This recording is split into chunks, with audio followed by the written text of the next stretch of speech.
שזה פרק מיוחד, כי הוא מדבר על צדיקים. עד עכשיו דיברנו על העניין של בינוני, ועל הכוחות של הנפש, ולפני זה על הלבושים, ועל שני הנפשות באופן כללי, ופתאום אדמו"ר הזקן מדבר על משהו חדש, משהו שלכאורה נשמע לא רלוונטי. אנחנו יודעים שספר התניא נקרא ספר של בינוניים, ככה אדמו"ר הזקן קורא לו, ספר התניא זה שם מושאל שאנחנו משתמשים בו, אבל אדמו"ר הזקן בחר לקרוא לספר ספר של בינוניים. ופתאום הוא מדבר על שני סוגי צדיקים, היום הוא מדבר על צדיק וטוב לו וצדיק ורע לו. נשאלת השאלה, מה פתאום לדבר על צדיקים בספר של בינוניים? ואחד ההסברים שחסידים היום מסבירים, זה שכל אחד מאיתנו יש בו גם מהדבר הזה שנקרא צדיק. גם אם לא כל אחד מאיתנו יכול להגיע למדרגה של צדיק בשם המהותי, לא בשם המושאל, חשוב להזכיר פה שוב פעם, שאנחנו לא מדברים על שם המושאל. שם המושאל, כל אחד מאיתנו יכול להיות צדיק, בוודאי, מה שאדמו"ר הזקן קרא לו, צדיק בדינו. כלומר שבראש השנה יש לנו יותר זכויות מאשר עוונות, זה בוודאי. אבל להגיע לעניין המהותי, השם המהותי של צדיק, שבו תכף נראה מה זה אומר, זה דבר שלא כל אחד יכול לזכות אליו. אז למה בכל זאת אדמו"ר הזקן מדבר אליו פה? כי בעצם יש לכל אחד מאיתנו את הנקודות, את המקום הזה בלב, שבו הוא יכול להיות צדיק. זה אומר שיש לנו דברים מסוימים, כל אחד מאיתנו מכיר את זה, שיש דברים שלא עובר לו בראש אפילו לרגע אחד לעשות אותם. יש דברים שהם מופרכים לגמרי, אין מצב שהוא יעשה אותם. לא, ויש דברים שאפילו להפך, שהוא כל כך, מרוב שהוא כל כך אוהב את הטוב, אז בכלל הוא כל כולו נמשך לזה, והוא עושה רק את הטוב, ולא רק שלא עובר לו המחשבה לעשות את הרע, אלא הוא נמשך כל כולו לטוב.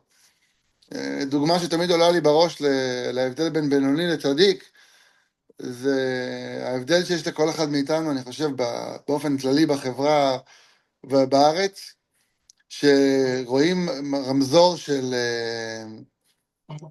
הולכי רגל, אז רמזור של הולכי רגל לכל אחד מאיתנו, יש מצב אולי שאם הילדים לא לידו, וזה לא מקום מרכזי, אז יאללה. אז רמזור של הולכי רגל אפשר לעבור גם באדום. אבל רמזור של מכוניות, לרוב האנשים, גם אם השעה 1 בלילה, והוא עומד ברמזור, ואין אף אחד מסביב, הוא לא יעבור באדום. למה? זה מופרך אצלו, וזה לא מופרך אצלו. יש דברים שהוא לא יכול, לא עוברים לו בראש, ויש דברים שכן. אז ככה גם כל אחד מאיתנו יש לו את הגבולות, המקומות שבהם הוא הביא את עצמו למקום, שזה אין מצב. לא יכול להיות שהוא עובר את העבירה הזאת. בין אם זה בן אדם למקום, בין אם זה בן אדם לחברו, בין אם זה חוקים שאנחנו יודעים שהם שומרים על החיים באופן כללי. יש לנו מקומות שבהם אנחנו מופרך אצלנו לעבור עבירה. מופרך אצלנו לגמרי, אצל כל אחד מאיתנו זה במקומות אחרים, יש לנו את המקומות שבהם אנחנו שייכים להיות לגמרי, בטח בינוני, ומעל זה גם כן, להיות צדיק, ונראה שני סוגי צדיקים עכשיו. אדמו"ר הזקן נדבר היום על שני סוגי צדיקים, צדיק וטוב לו וצדיק ורע לו. והוא מזכיר לנו פה שהכוונה היא לא למה שהכרנו אולי פעם, שצדיק וטוב לו, זה אחד שהוא צדיק, והוא רואה שטוב לו, שהחיים שלו טובים, וצדיק ורע לו זה צדיק שהוא צדיק, אבל החיים שלו לא בדיוק מוצלחים.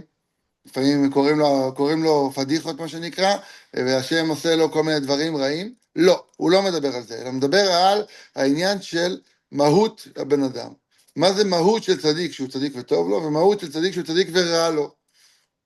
ואומר אדמו"ר הזקן כך, והנה כשהאדם מגביר נפשו האלוקית ונלחם כל כך עם הבהמית, עד שמגרש ומבאר הרע שבה מחלל השמאלי, כמו שכתוב, וביארת הרע מקרבך.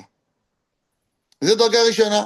אדם מגיע למצב שהוא נלחם כל כך עם הנפש הבהמית שלו, עם היצר הרע שלו, כל כך עד שהוא מעיף אותה לגמרי מהחלל השמאלי. אמרנו ששם נמצא, זה מקום שבו שוכן הנפש הבהמית, הוא מגרש אותה. אבל הוא לא מגיע לדרגה הגבוהה שמה? שהרע נהפך לטוב ממש. כשבן אדם רק מגרש ולא הופך, הוא נקרא צדיק שאינו גמור. או במילים אחרות, צדיק ורע לו. מה זה צדיק ורע לו? הוא צדיק, אבל יש בו עדיין מעט מזער רע בחלל השמאלי. יש לו עדיין קצת רע שם. אלא מה? הרע הזה הוא לא בא לידי ביטוי בכלל. כפוף ובטל לטוב מחמת מיעוטו. אנחנו מכירים את הביטוי הזה? כפוף ובטל מחמת מיעוטו? אנחנו מכירים את זה. זה נקרא בטל בשישים. יש מושג בהלכה שמדבר על כשרות, שנפל חתיכת בשר לסיר חלבי או להפך. ואנחנו אומרים, הוא בטל בשישים. מה זה בטל בשישים? הוא לא משפיע, הוא לא נותן שום טעם. אי אפשר, אין לו שום השפעה. אלא מה? הוא עדיין שם. עובדה, אחרת לא היינו צריכים להגיד שהוא בטל בשישים. הוא עדיין שם, רק שהוא לא נתן, הוא לא משפיע, הוא לא נותן שום טעם. ככה גם זה צדיק ורע לו. יש אצלו רע, רק שהרע הזה לא משפיע בכלל. יש אצלו איזה מחבל קטן, רק שהמחבל הזה כפות לגמרי, אין לו שום הווה אמינא שהוא יצליח לעשות משהו. אלא הוא עדיין שם. אז מה זה משנה אם הוא עדיין שם? אומר לנו אדמו"ר הזקן עיקרון מאוד מאוד חשוב.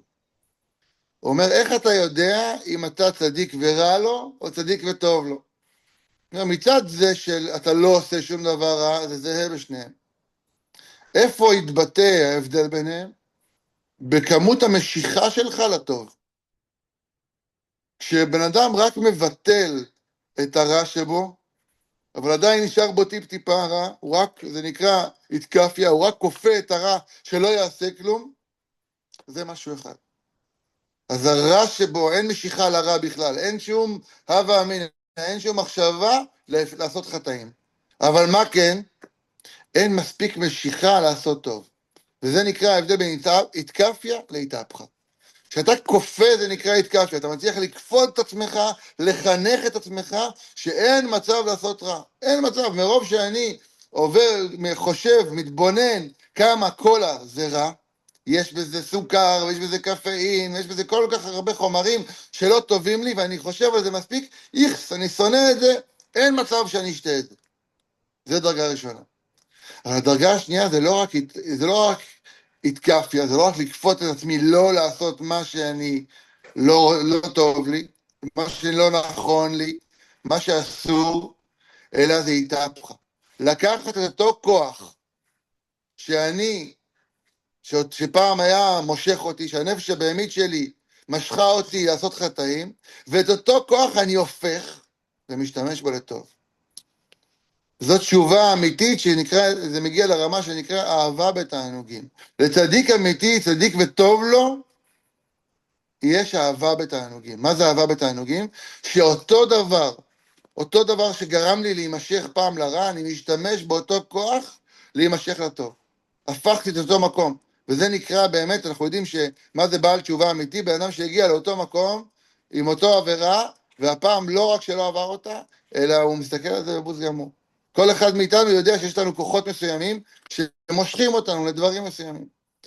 אפשר לראות היום באמת בצורה מדהימה, לראות עולם הבעלי תשובה כבר הרבה שנים, מלא באנשים, שפעם אותו כוח משך אותם לרע, והם משתמשים בו היום לטוב. מוזיקאים, שפעם השירים שלהם היו מלאים במילים שאי אפשר להקשיב להם מרוב שזה מושך אותך למקום רע, ואותו כוח, אותו כישרון, אותו מקום של כישרון מוזיקלי, אותו מקום של כוח נפשי מאוד חזק, תעצומות נפש, שמשך אותם למקום האפל, למקום הרע בנפש שלהם, הם הפכו אותו עד כדי כך שאותו מקום מושך אותם לטוב. וזה נקרא צדיק גמור. להפוך לגמרי את הכוחות של הנפש הבהמית, לא רק שאני מדחיק אותם, לא רק שאני מעיף אותם החוצה, אלא אני קורא להם חזרה, אני הופך אותם למה שמושך אותי. וכשאני עושה את הדבר הזה, זה הופך אותי לאהבה בתענוגים. אני כל כך אוהב את השם, ממילא כשאני כל כך אוהב את השם, אני שונא את כל מה שמנגד לו. וכשאני שונא את כל מה שמנגד לו, זה רומז לי עד כמה אני אוהב. כל עוד אני לא שונא לגמרי את הרע, כיוון שאני גם לא אוהב את השם לגמרי, ולכן אני לא צדיק גמור. אז זאת השם שכל אחד מאיתנו נמצא לעצמו את הנקודה הקטנה לפחות, תתחיל ממנה, שבה אני יכול להיות צדיק גמור, שאני הופך לגמרי את הנפש הבהמית שלי עד שאני אותו דבר, שהפעם דחק אותי מהשם, יקרב אותי להשם. בשורות טובות, יום טוב לכולנו, בהצלחה במאבק.